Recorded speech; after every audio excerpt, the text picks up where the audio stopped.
Hey, Leanne. Hey, Chloe. It's really great to have you here. It's nice to be here and it's good to meet you. Thank you. So we're in London.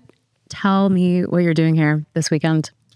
I have my all night long, my first ever all night long in London tomorrow at E1, which I'm very excited for. And I have some surprises as well. I have, we're going to put on a bit of a show. What kind of show? Visually, I have some new visuals. So we're going to be displaying them tomorrow throughout the all night long. So I'm quite excited for that. Okay. And just prepared something very special. Very excited. Okay, nice. Well, let's talk a little bit about techno. Would you define yourself as a hard techno artist? Because that's how I would classify you. Not really. However, I guess some people would. And the whole thing with, being put into a bracket is something that I didn't want to do in the beginning, So if you say that's what you think, then that's kind of a bracket, right? I think so. But personally, I can play on hard techno lineups and, be in the mix there, but I can also be on main stage and, be on a lineup that's, not as hard or more commercial. I feel like in my mind, I'm not in a bracket, but sometimes you are obviously put onto shows where it maybe looks like so much hard techno. So some people put you in a bracket. And if that's the case, I kind of want to be neutral, and if you think that, then it means I need to be more proactive on showing that. Does that make sense? Yeah. What do you like about hard techno and a harder style of music?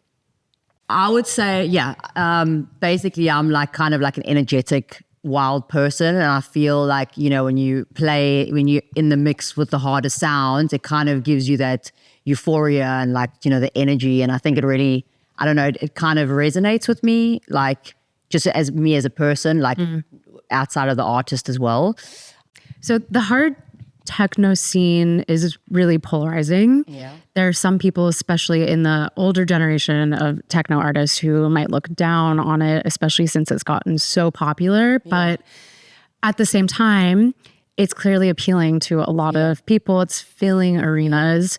What is your take on it? Well, the thing is, I feel in everything, time evolves, so genres evolve, music evolves, nothing stays the same. So what is going on in the 90s doesn't happen now, and things change. And I feel, with the hard techno, that's techno from the old generation has evolved into, but then sometimes you look on social media and everyone goes, well, this isn't new. This is hardcore from the 80s or something. And the hard techno is kind of been really linked with Tik Tok and the Tik Tok genre. So I do kind of understand the old genre, the old school artists and stuff that are looking at it in this way. However, I think music, is free and it's open to choices and everyone can have their own opinions. However, I do kind of see where the techno TikTok comes in a space where artists are, flying and doing well because they, are TikTok artists, but not real artists. Not saying that all TikTok artists aren't real artists, but kind of that. So, they probably taking, like you say, the arenas are getting filled and, maybe the real artists, again, maybe going back to the old school guys, kind of don't have work and stuff now, because the TikTok genres, but it's also, again, it is 2025. So, I mean, and TikTok is is life now, right? I mean, not for everybody. So I'm kind of I don't agree with that. I mean, because I come from kind of the old school era and a lot of my friends are from the old school era, really respectable artists today still. And the more and more I see this, the more I kind of can see their point, But again, I also look at it and I'm neutral in a sense that it is 2025 and this is what, things evolve, like people go, oh, this is not fair, that's not fair. I mean, everyone is where they are, where they're meant to be, even if it is, maybe they don't have the talent, but I mean, they're there for some reason. There must be something. I mean, it's a very difficult question, to be honest, because I've been fighting this, to be honest. Last year, I went through a really tough time mentally because of this, actually. You understand why some people who have come from the older generation are a bit judgmental about it because it is really linked to like social media and like a lot of young, a new generation there that aren't necessarily artists. However, it's also just like a natural evolution of exactly. And genre. it's also like the music. I mean, like I love it. I mean, it's also people, but then also there's another situation where people are following the trend. So it's not who they are. They're just doing it because they're following the trend because now it's hard techno. Then they change. Then it's like this new genre, then they start changing with. So then it's like, who are you as an artist actually then? If you look at these old school people and stuff, they are consistent throughout. They're not following trends, you know what I mean? With the hard techno, I mean, it's a community. I mean, it's there's so much good and stuff. It's just, I think how it's, I don't know, I wouldn't say sexualized, but maybe that's the word, on social media, and it's how it's been so linked to being a TikTok sound, which is not necessarily, but it's the people that are the artists maybe have kind of diverted it there. I don't know. It's very confusing and I don't know what's going to happen. I mean, but again, things evolve, genres change. Now there's a new, now it's like the hard techno is dying and now it's more bounce and now everyone's going from hard techno to bounce and it's, I mean, no judgment. Everyone's just living their lives right, I guess, even to the old school guys. I mean, sometimes it's just like, it's 2025, bro, like it's like just everyone has a place in this scene, in a way. Well, actually they do. Everyone does. So just got to be kind and be nice and support each other, really. So a couple of weeks ago, RA published a feature about hard techno and the future of hard techno. And the writer said that people who excel in this scene know how to play the game, be savvy on social media, marketing, and they know how to create a spectacle in order to really get ahead. Is that something that you would agree with? I think that's 100% true, to a point where it's like, actually somebody told me that, so I'm trying to do videos and then I was like, oh my gosh, no, that looks too cringe. I didn't want to post it of myself. And then somebody said, I think I was researching and it said, sometimes you actually like to become like, to get all these views and to like really, like what you just said, you actually got to be a little bit cringe. But I'm like, it's like, for me, I'm like, and I guess it makes sense. Like, I think, but yeah, 100% that is true. I mean, and also sometimes things are done purposely. I mean, even if you look at like Hollywood, I mean, things are done purposely to kind of get higher and like release certain information, and it's kind of the same thing. I haven't actually gone to a hard techno show, but I've seen videos and stuff, and it's very like like showy, more performative maybe than Like, have you ever felt pressure to present yourself in a way that maybe you weren't comfortable with? No, personally not. I am just like 100%. I'm always myself. I mean, that's why sometimes like I even look at videos and I'm like, oh my gosh, I'm like doing these weird moves, like looks like I'm having like an epileptic fit, and I'm like, but it's just me being me, So personally, like I haven't, maybe like I would say like if I was not really feeling well, like at a show, like if I was going through something personally and you're like not in the best mood and you kind of, like even though I always have that consistent energy, maybe I'm like not like not like forcing it, but like maybe doing it a bit extra. And then like at the end of the show, I'll even be like, oh my gosh, like my energy was so low.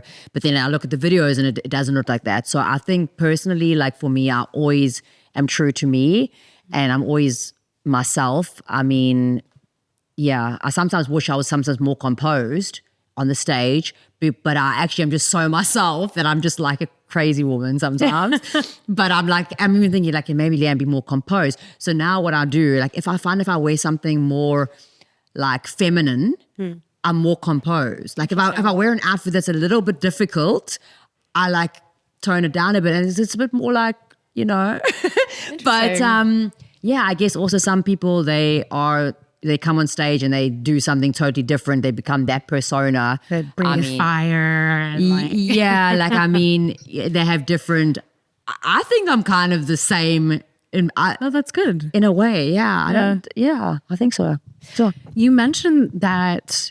I mean, it is a trend that's developed momentum really quickly. There are a ton of new people coming into the scene. Like, what do you think is the future of hard techno? Like, where is it going? Honestly, I think it'll always be there because actually right now techno is like, there's so many different subgenres. I think it's all confused now. Now it's like neo tech and it's all these things. So I mean, the popularity is there. The supporters are there.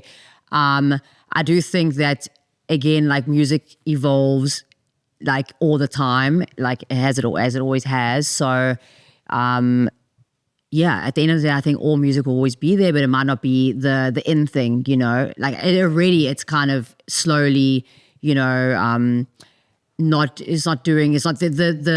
hard techno shows are not selling out as they were a year or two ago. Shows are being cancelled. So there is that,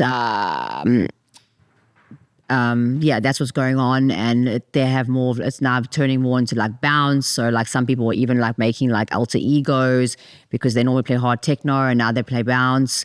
Okay, well, you said that you come from something different, and so let's go back there. You were more in like the psytrance scene, or tell me how you got into doing hard techno stuff. So back when I was younger, I was in the psytrance scene back home, like in the community. Like I was going, obviously I wasn't DJing, but I was going to the festivals for almost 10 years every weekend.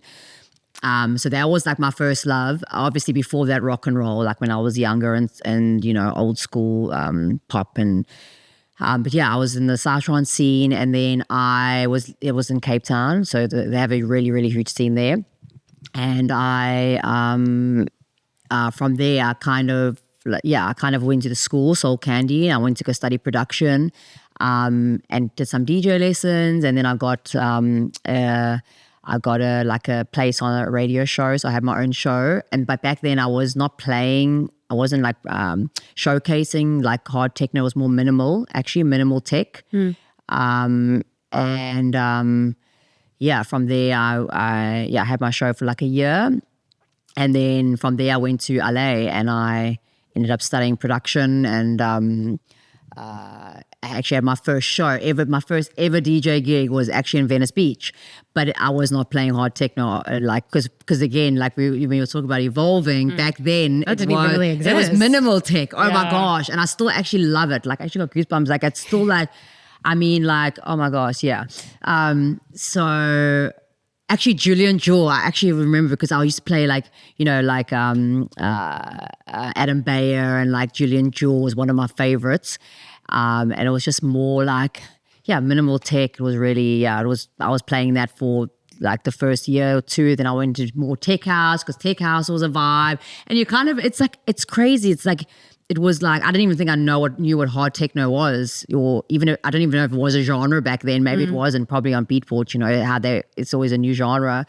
So it just evolved, and I came to Europe, and it's actually a good question. Like, how do you, like, if you actually think about it, how do you actually get into that? It's just kind of evolving, and you're moving with the waveforms, and you just end up there, I think. I don't know. It's quite interesting, actually. Yeah. And then it's like, so psytrance, I've always had, so I've always, like when I started playing, I always had psytrance elements always in my sets, even if you go back to 2017 or so. And now, obviously, I still, have a lot of influence. My EP that I just released now has the influence of the psytrance. I actually had a really good a message yesterday from somebody that I'm going to do a collab with, like a really incredible trance artist. Nice. So I'm very excited for that. But yeah, because now I'm thinking, I'm like, yeah, and I just came into the scene, and it was like, then I came to Europe. It was 2021 after COVID, and it just happened, just like that. Oh, wow. It's so like relatively recent in a way. Yeah. Wow. Yeah, because I came to Europe because I was in America and then Mexico. Okay. And then I came to Europe 2020, but in October, and then I only started like playing out 2021, and then only joined my agency the January 2022. Well, oh my gosh, that feels like 20 years ago. yeah, it wasn't. And I'm like, time is like just evolving. It's been like 1 year. So is psytrance a big thing in South Africa? Huge. Okay. Yeah, it's huge. Interesting. Yeah. Okay. So tell me you grew up in Durban, Yeah. right? How did it influence you, and what was your experience like living there? Because in some past interviews, you've said that the landscape and the diversity, I mean, maybe you meant South Africa more generally, but you've said that it's really had a lasting effect on you. Yeah. The diversity. And the landscape and just the city. I mean, what was it like to Growing grow up? there? Yeah. Difficult. Okay. Yeah, Durban is like, so Cape Town is like really beautiful, like it's kind of like a European city, but Durban, Johannesburg are more like rural, like where I'm from. So it's like very, what's the word, like hectic is the word I would use, but back then it was beautiful. I mean, now it's really bad, but growing up there, like it was not like, I don't come from like a wealthy family, so it's kind of more middle class to lower class, kind of like where my area where I grew up was kind of very like rough. When did you move to Cape Town from Durban? In 2008. Okay. 2008. Yeah. Has there ever been any part of you that's really missed it or wanted to move To Cape back? Town? Yeah. Yeah, I think it's the best city in the world for sure. I would if I could, I would. I mean, but it's so far, and it would be impossible. But definitely, I was actually speaking to my friend last night because she just moved from Cape Town to Portugal, and she's not in the industry. And I was like, "Why did you leave? Like, if I wasn't in music or where I am today, I would for sure move back. Maybe one day, maybe later on. Yeah. But yeah, I left Durban." Actually to go to Cape Town for like fashion. And yeah, to be honest, like Durban is like, it's intense. It doesn't move. I mean, it's very like in a time capsule. Like, so if you go there now, it's still like everything from like 20 years ago. Like how you dress. I mean, it's very, yeah, I feel like I had to get out of there because otherwise I would never like, you can't be open-minded, or you would never learn. It's very, you can just get really stuck. And it's unfortunate because a lot of people don't have the opportunity to leave, I know my mom never left her whole life. I mean, she went to Cape Town once, but I mean, her whole life she was just there. Never went to another country, nothing. So you can be it's really hard, I know that as a child, you are encouraged to have self-expression. In what ways were you dissuaded from expressing yourself? And this is, if you want to talk about this, do you remember when you were younger, like having an urge to be creative? And I guess maybe that wasn't as much of a norm, maybe. Yeah, I think for 100%, because that's why I was like a delinquent in school. I was like, it's crazy. I would go to school. My mom had to be called in every day. I had to be called in. I would like disrupt everybody, like up until from first school to the end school. I would do all these things. Like some of the stuff was very hectic, actually. But it's also the children act out at school because of things that they're going through at home. Yeah, I didn't, both my parents weren't, like, I was kind of always alone, and I was the only child, even though I have now 8 siblings. Growing up, I was the only child with my mom. So like I kind of didn't have, my mom was an alcoholic. My dad, I don't know, he was never there. So I was always like alone. I kind of was like always, you know, always felt like abandoned, you know. So I was always, even still today, I think I have that trauma, you know. So obviously, you know, I had to do everything myself. I didn't have like my parents to help me, like to go to Cape Town to do these things. So I had to just do everything myself. And that's where I used fashion. Like when I used it, it was like an easy way out, but my passion was always music. I didn't come from like a music like family or anything, but it was like instilled in me since young. I remember even like, which is actually funny today because I'm actually friends with the guy because he's a lot older. He's a South African artist. They used to do this like on the TV like long ago. They used to do these like weird things and you have to call in and answer questions and stuff. And I would always be like involved in all like everything music. And yeah, it's quite funny because I'm friends with him like now or all these years later. Yeah, I guess, you know, through like hardships and stuff, you kind of find your way to things that really make it like still like keep you grounded and keep you sane, I guess. And music was that. And that's why I kind of even just used, I had a contract with Wilhelmina actually in LA, and I was meant to be there for 3 years. And I used This is a modeling agency. Yeah, in LA. And I used the like opportunity and I went, like, I'm done with this. And I went straight into music. I went to music school. I studied one-on-one with DJ Rap. Actually, she's from the UK.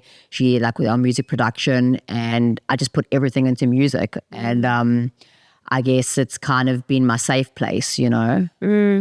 So when you were growing up, was it like you found music in Cape Town, or you started going to raves, and then you found this like an outlet, a way to get away from what was happening? Yeah, actually, I dated a guy who was like promoter DJ like when I was young. So I was in the like you know, like the Sasha and John Digweed scene like quite young, because he would have all these events and I would always go, you know, with him. And so I was kind of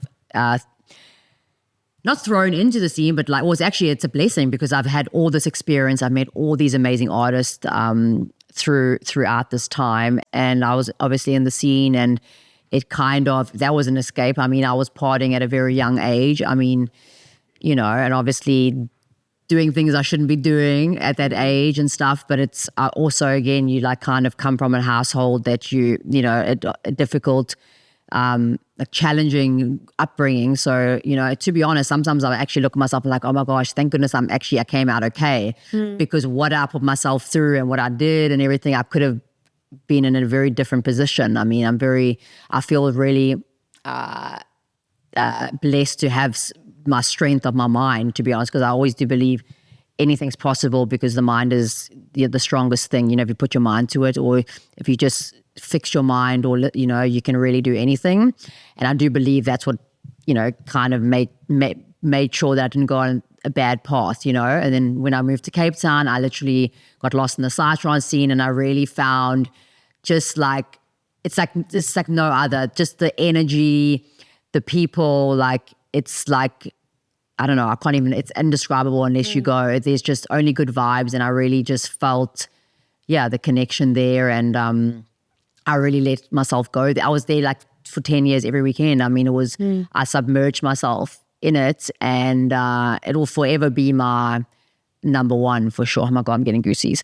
But it'll forever be like, and I guess it's also why I'm here today. I mean, you know, when you're at these events and stuff and you're experiencing these things, you know, things open up, not necessarily mean because you're high or something. I'm not saying that at all. I mean, just being present and really connecting with the people and the music, and, you know, things open up within yourself. You get, you know, you become knowledgeable and certain, I don't know, everyone's different, right? I do believe my mind is a bit different sometimes, and I kind of am like a sponge as well. So yeah. I can imagine coming from a household that is where you feel neglected or alone, like finding a sense of belonging in that kind of scene. Like it would be really powerful. Yeah. Yeah. So yeah. So this is something we don't have to talk about unless you want to. Okay. In past interviews, you mentioned that your mother passed away. Yeah. And that you would feel ready to open up more about what happened. Yeah. Is that something you want to talk about?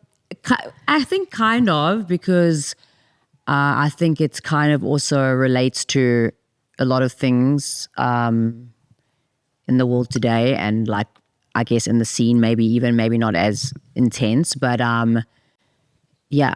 I mean, how old were you when she died, and how did she? It was like 4 years ago. Oh wow, pretty recent. Yeah. Okay. 4 years. Due to addiction, actually. So opioids.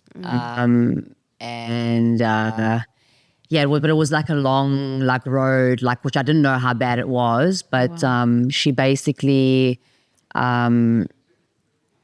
I don't know if you I'm sure you've heard in America like the opioid pandemic, how it happens. So she had operations, and the doctors obviously prescribe you opioids for painkillers and stuff, and then people get addicted to it and it becomes severe. And I think she I didn't know, because I've been away for so long, right? So I come home and so I didn't know, and she was taking opioids, drinking opioids, like it was really, really bad. But like even when I was younger, she was an alcoholic, so she's always had an addiction problem. Now that I think about it, and then she stopped drinking, and then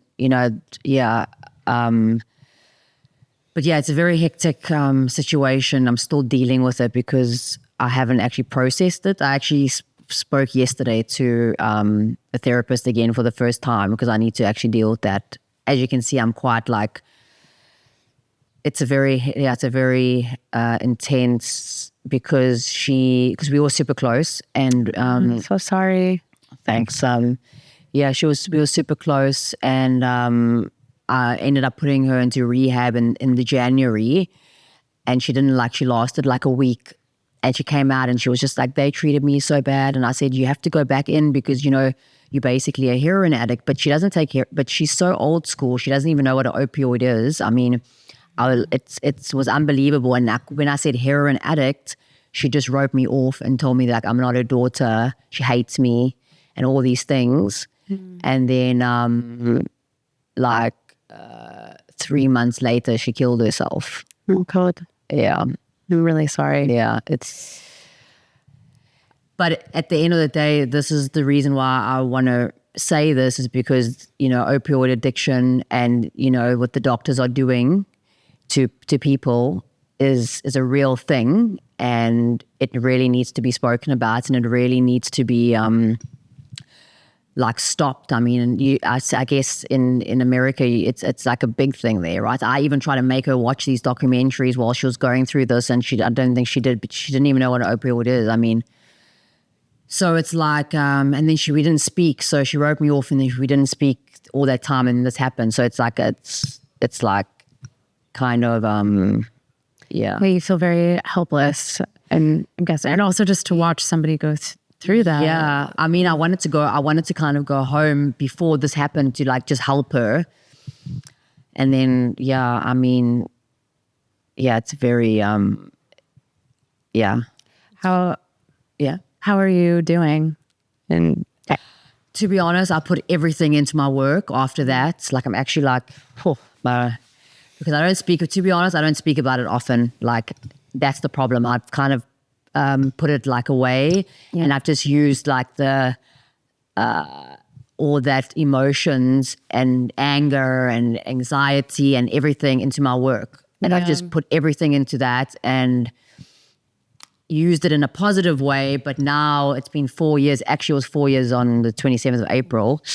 And I realized, oh my God, I haven't even processed this. It still feels like it was yesterday. I've really pushed it, and I don't speak about it. I don't, and I just channel it into my work and into my music and all these ways. But I need to, I've made a promise to myself that I'm going to work through this and process it, because there was so many emotions, so many things that happened. It was just, and I'm also very good at blocking things and not dealing with things, because that's how I grew up. You just block your emotions and you just carry on, right?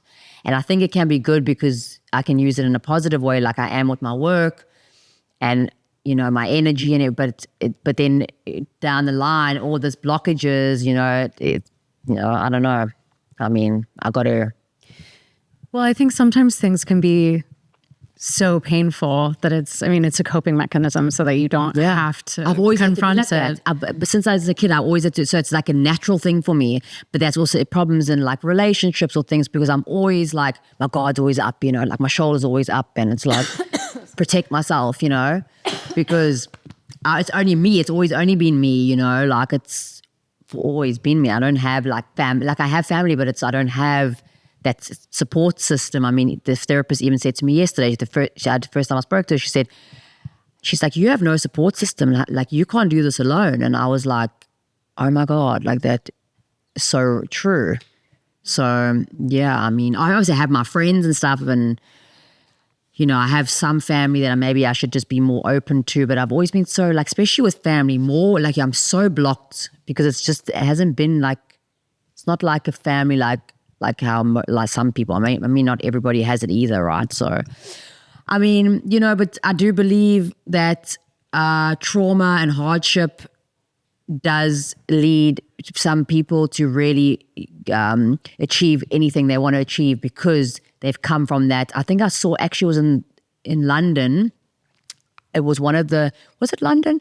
One of the soccer players, or was it South Africa? I think it was I can't remember, but there was like a painting on the wall, the soccer player that came also from nothing and had a hard, and now he's successful. And I forget exactly what it was, but it was basically saying like the hardship and trauma, like leads to the success, because people that come from, that have a lot of struggle, like a lot of people that are like super successful, not saying at all, but a lot of them actually come from a lot of struggle, because it makes you stronger. It makes you like hungry. It makes you like motivated. It just, you can't, I can't explain it actually. I'm actually getting goosebumps, my God, but it makes you just like, I'm doing this. I don't give like a shit. Like this is what I'm doing. I'll get there, because you've been through so many hard things. Nothing is hard. Like, at the end of the day, because you've been through, you've just layer of strength. And like, yeah, I mean, you can use it in a positive way, and not everybody maybe knows how to use it. Maybe people will turn to like, drugs or like get worse things, but really you just become, from having so much hardship, like you're like, for me, I'm the most persistent person. People actually like, Leanne, you're too persistent, like calm down, like I'm persistent and I'm driven. Like that's the word, like driven, because that's how you've always been, like you've always had to be like, what's the next move? What's happening? Okay. Because I mean, you don't know it's uncertainty. Life is always uncertain. So, you got to, it's just you and yourself, you're born alone, you die alone type of thing. Well, you have this amazing tattoo on your arm that I wanted to ask you about. So can you read it? Never a failure, always a lesson. Yeah. Okay. Well, what inspired you to get that tattoo?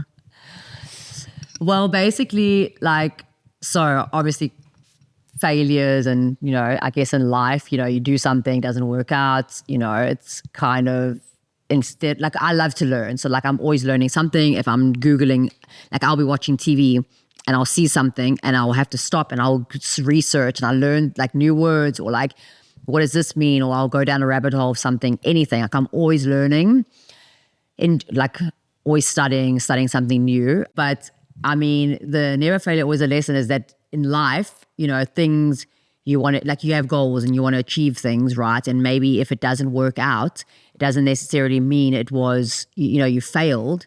You always, going through that whole journey of whatever you're doing in that time, you learning something, right? If it's towards a goal or something, if it doesn't happen and people are like, oh, I failed at that, I failed this.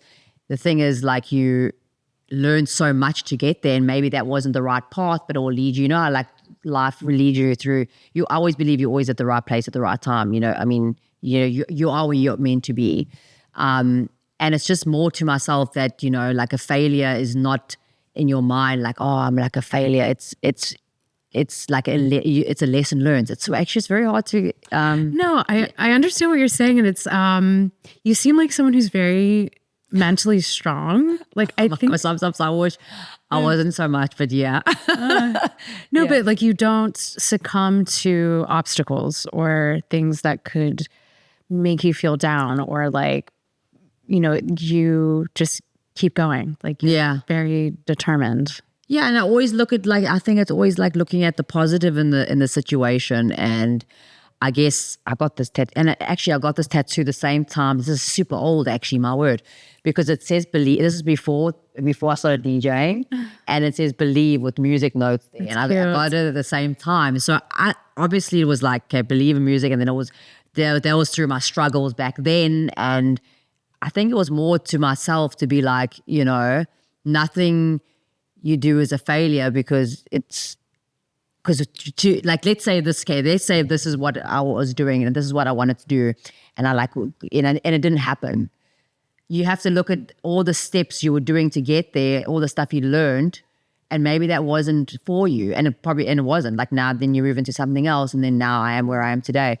It's actually quite a interesting way of explaining it, but yeah. Anyway, I hope I answered the question. No, I have a bunch more questions now. So also, let's go. We already just started. Oh my word. Okay. Your tattoo believe with the music notes. Actually, that is so like cringe. No, but believe. Well, no, but then how has music? When you got it, I don't know how old you were, but like then and now, what has music given you that's really allowed you to move on from difficult experiences or move through them? Or how has music been a healing force for you? So much so that you got a tattoo. Yeah, so when I got this was like before, this is when I still had the radio show. So I wasn't like actively DJing. And in my mind, it's like obviously this is what I want to be, as like I want to be, an artist, a DJ, like full into music. And I just got this, so I wasn't actually DJing.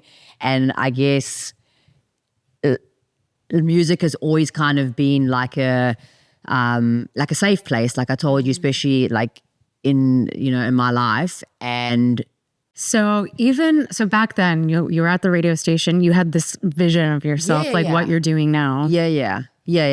Okay. So I had that, and I obviously got the tattoo, but I think music, that just shows like music has always been a part of me. I mean, it's always been a safe place. It's always been an escape, I've always kind of, even at home, I would have to hide, and it was like, because it was also a very abusive household. I mean, so yeah, all I had, like, and back then I remember it was like those tapes, those tape things, the tapes. Like the cassette. Yeah, cassette tapes, the tape things. I mean, like every birthday, every Christmas, all I asked was always just for, the tapes or the CDs that was only ever music based. I don't know, and it's crazy because, I got that tattoo, and I've achieved what I set what I actually was. It wasn't even like, it was more of like a subconscious, You convey this sense of being very much at peace with the inevitability of pain and how things change, but also the cycle of letting go. You said something in an interview, and it does seem like you've adopted just this very Zen attitude. But I mean, I don't know. No, but I mean, like after like my mom's passing, I mean, I was like, I haven't been like in general, like stopped gym. I mean, there's been a lot of things, but now I have set my mind to kind of get back into it. But I mean, yeah. Sorry, I just butted in. No, that's totally fine. I was like, no, I was actually going to ask because you said that you like to start your days with yoga, meditation, and self-improvement. Yeah. So now I'm doing the meditation in the evening. Okay. But the thing is, I went through a stage where I was doing everything, and then I like go through situations, and then I don't, and then obviously you work on yourself, and then you're like, okay, I think I'm fine, and then you stop. And actually, on the way here, my friend sent me these like a meditation affirmations, like I am, and all these things.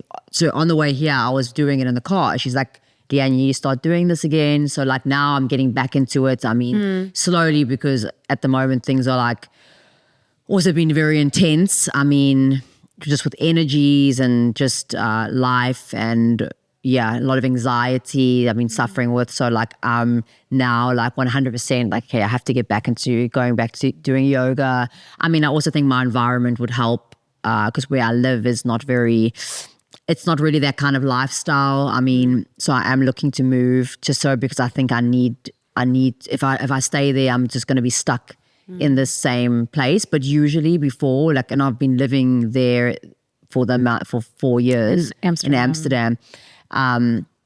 But yeah, like I was in Mexico and America, like I was always very, and especially in LA. Yeah. Like health, fitness. I mean, I'm pretty I'm pretty healthy and like fit now, but I mean, I also went through a stage where I wasn't eating like hardly anything after my mom was passing. I got actually got very, very skinny, very like sick looking, like because I wasn't eating. And I'm still going through, I don't know if it's anxiety or there's a lot I got to deal with, I guess, but I kind of also just really suppress it with the music, and that's what really helps me, but I also got to attend to that as well. But that's why I'm actually like for my work's everything, and I love my job. I mean, it gives me it just fixes everything and is that safe place back as it was, when I was younger. Yeah. I mean, I would say, of course I don't know you very well, but, music isn't just like, it's not suppressing therapy, feelings, but it's therapy. For sure. Therapy. Yeah. I mean, I think it's the best therapy in the world, right? I mean, I don't think there's anything better. Yeah. Have there ever been, have you ever doubted yourself? Always. Yeah. Yeah. I mean, I think it's natural, no, like to doubt yourself. But I think it's also how you talk to yourself. And I mean, sometimes people, you use the words like, like in a negative way. I mean, if you talk to yourself in a good way, I mean, like I even remember I went to she's like a music therapist, and she was telling me like, when you have that thing on your shoulder, like telling you like all the bad things about you and you're not good enough. She said like you should imagine, she said just imagine like a weird character or anything you want. And like, so so you imagine this thing, it could be like a blue balloon with a pink eye, let's just say like something weird. And that's this thing that's going to be on your shoulder. So when that thing's telling you, like you're not good enough, while you're in this moment, it's this thing you've imagined, you kind of relate to, I don't know, it was very strange. She was like, you like look at it and you make it like as it it's like a funny thing, like it's a joke. So the thing you should imagine, that thing tapping your shoulder should be like maybe the weirdest, funniest looking thing, so it's memorable, and it kind of is like you can just be, I don't know, it was actually like, she explained, I only went for a few sessions before, this was a couple of years ago, but going back to her using that example was that, you always doubt yourself. There's always that other person, the other thing on your shoulder saying to you like, you're not good enough, you need to be better, you this. I mean, I think everybody, right?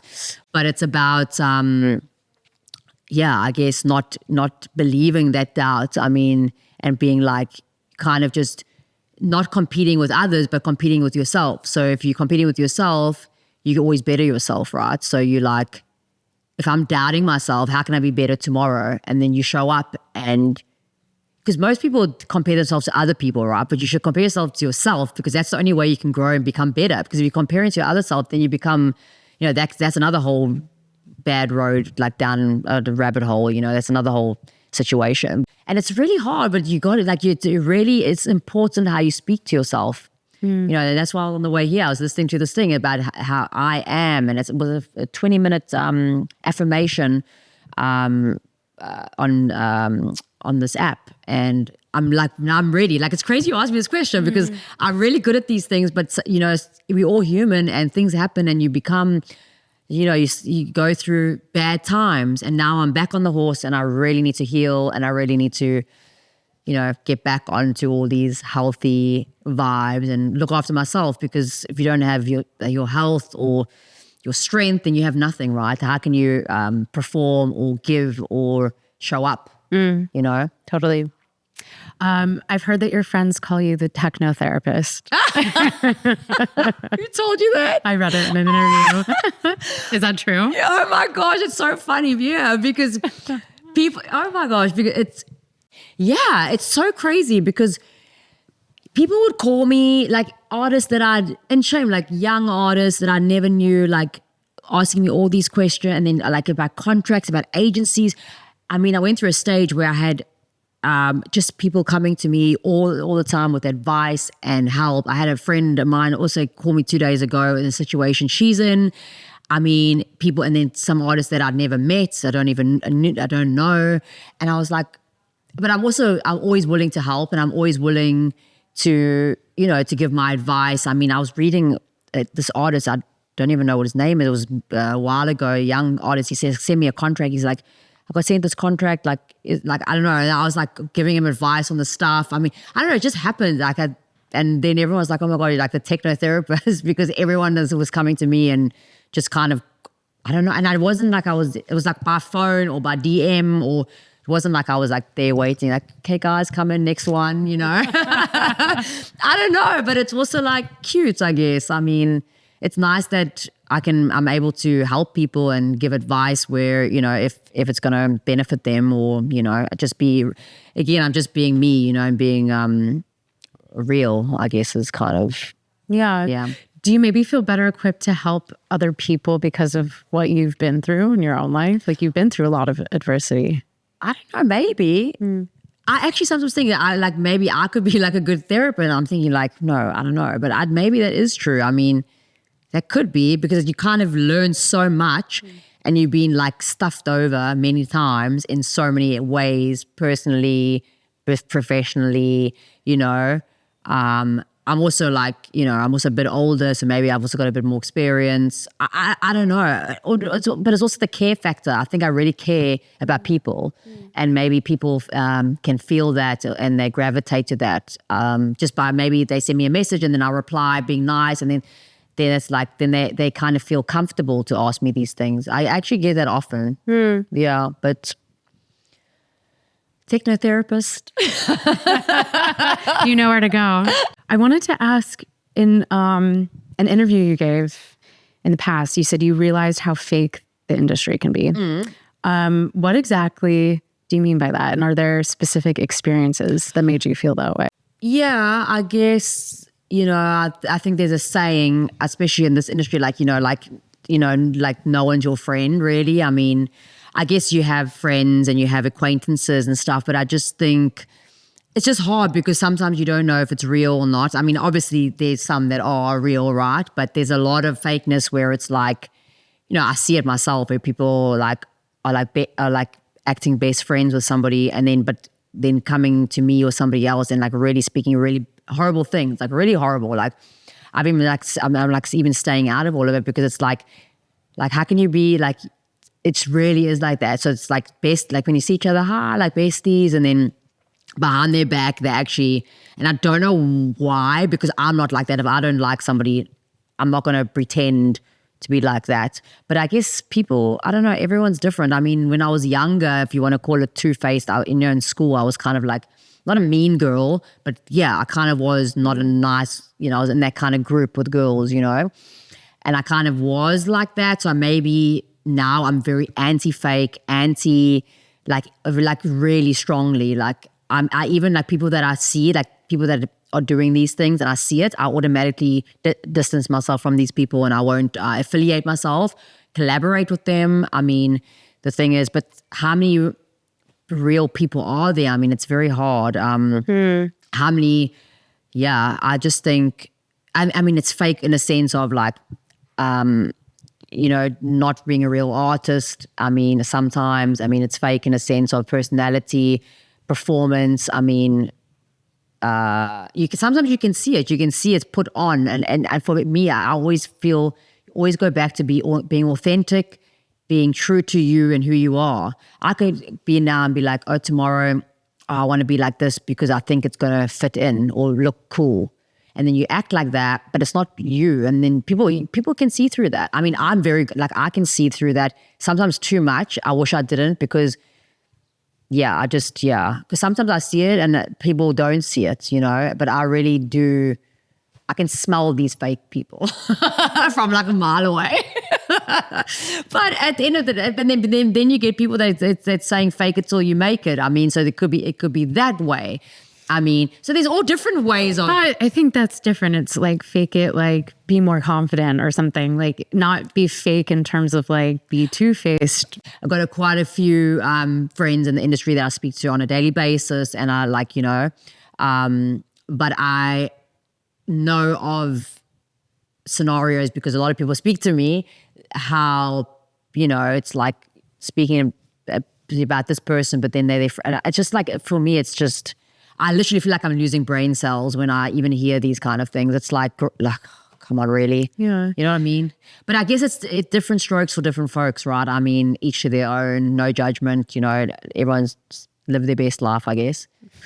I mean, it's very diplomatic, but namaste. I think that, circling back to one of my early questions about how the reputation that hard techno has, I think that was more what I was alluding to, that I think a lot of people see it as being more performative and fake. I was thinking about the actual DJing, but maybe even a lot of the people in that part of the industry. But to be honest, I wouldn't be surprised if people look at me and be like, she's fake, because sometimes I see myself and I'm like acting like a wild child on the stage, like doing these tweaking things.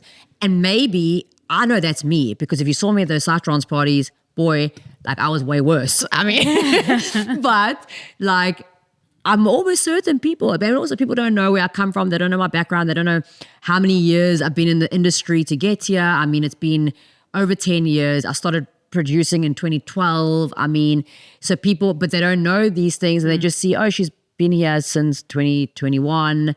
Oh, like she's just a overnight artist, and look how she performs. She's like such a fake. I wouldn't like, I'm sure people, but I'm like, I actually don't, at the end of the day, you also shouldn't worry what people think.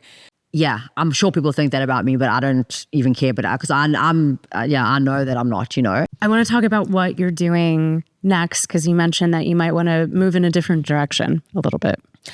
Oh yeah, I like going back to the question about the hard techno earlier, about the being in the bracket. So there's a lot of artists that I admire, that are, that are not in the hard techno bracket. They can do, they can be on the hard techno stage, but they can also be on the main stage, of Tomorrowland, let's just say. So going back to like, I've never wanted to be put in that bracket, but I've also, like, if you look at my productions from long ago, like I've never really made hard techno. My stuff's actually been very, very warped and weird, and like kind of like my brain in a way.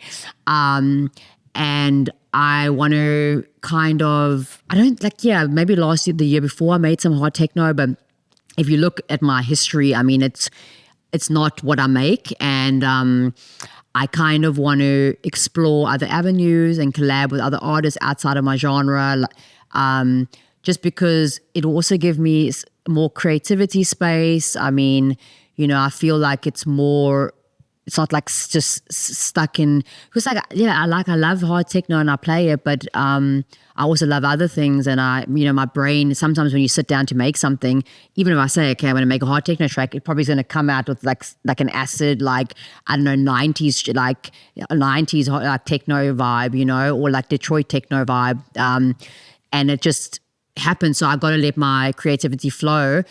And what I do know is that I want to be, kind of make more, just music for everybody. And for, I just did this remix, What's a Girl to Do, and I really I play it, and I'm like, it just like makes me like, so it's like such happy vibes and such just diversity. I mean, within a set as well, if you play that. And I kind of really want to focus on, just making other kinds of like styles, but still be true to me and still be me, you know, not go do something total opposite, but just have a bit more of an open creativity space that I can explore. And also, more importantly, just really collab with other artists that I admire. And obviously, you know, we don't just like one genre, right? Most people, you know, we like all different. So I want to explore and obviously always keep my roots and keep my elements, but kind of just,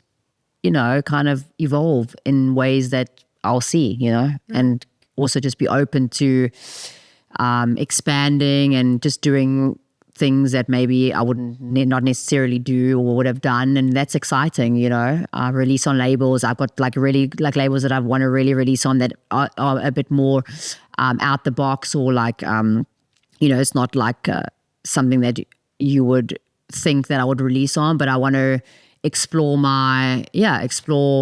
where my creativity is going to take me next. So I'm quite excited for that. Tell me about the EP you just put out, Africa. Africa EP, yeah. So I just released that like a week ago. So that's obviously like, that was like truly inspired from like my roots and from the trance, like, which kind of was like, I don't know why I didn't do that sooner, because it's like it's like my whole life, right? And yeah, I kind of just went deep into like where I'm from and my past experiences, and created the Africa EP. And I've got like 2 remixes, and I chose them as well specifically, which were both great choices, The Rocket Man and Acid Asian. I want to do more. I want to, because, you know, there's not many South African artists. And at the end of the day, like, you know, my USP is where I'm from, who I am. And I want to explore that more and show that more, because I don't show it enough. I keep it in, right? So if I can show that through my music and, you know, bring a bit of like Africa and, you know, Leanne to Europe, I mean, I'm getting goosebumps now, then yeah, that's what I'm going to also focus on, I think. You mentioned you're a goal-oriented person. So what are your next goals and milestones you want to hit? So obviously I want to do Tomorrowland main stage for sure. Okay. We'll put that energy. EDC, definitely as well. Monegros, I would love to do. I mean, obviously there's lots of shows and events that I would love to do, obviously, that I have on my goal list, but it's also, you know, self-love, self-growth, going back to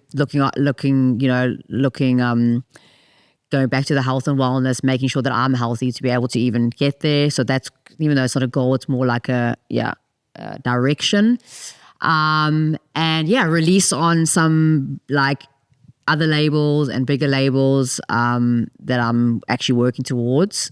Yeah, obviously with my label, I want to expand, and I really want to do some, you know, collaborate more with other artists, bring them in and create more of like a community, because that's what I strive, you know, the community and diversity for me is like it's very important. So I want to expand with that and do some pop-ups as well. But yeah, kind of do all the shows I want to do next year. You know, I would love to do Time Warp more. I mean, there's so many. I can actually have literally a list at home. I can actually even see it because I wrote it down with my assistant the other day. With work-wise, I mean, and yeah. You know, going back to your tattoo, never failure, always a lesson. What is one of the most valuable lessons that you've learned? To always be true to yourself. Definitely, because the thing is, it can be easy to sway and maybe pretend. I mean, everyone has been, I'm sure, like we were talking about fake earlier, at some point it's life, right? Because the thing is, also, like, because it's only so long you can keep anything up. But if you're true to yourself, you're here for the long run, you're here for the longevity, you're here to stay. You know, it's very important for yourself to just be true to who you are, I guess. So what is that? Leanne, it's been wonderful speaking with you. Thank you so much. It's been amazing. Thank you so much. You're the best.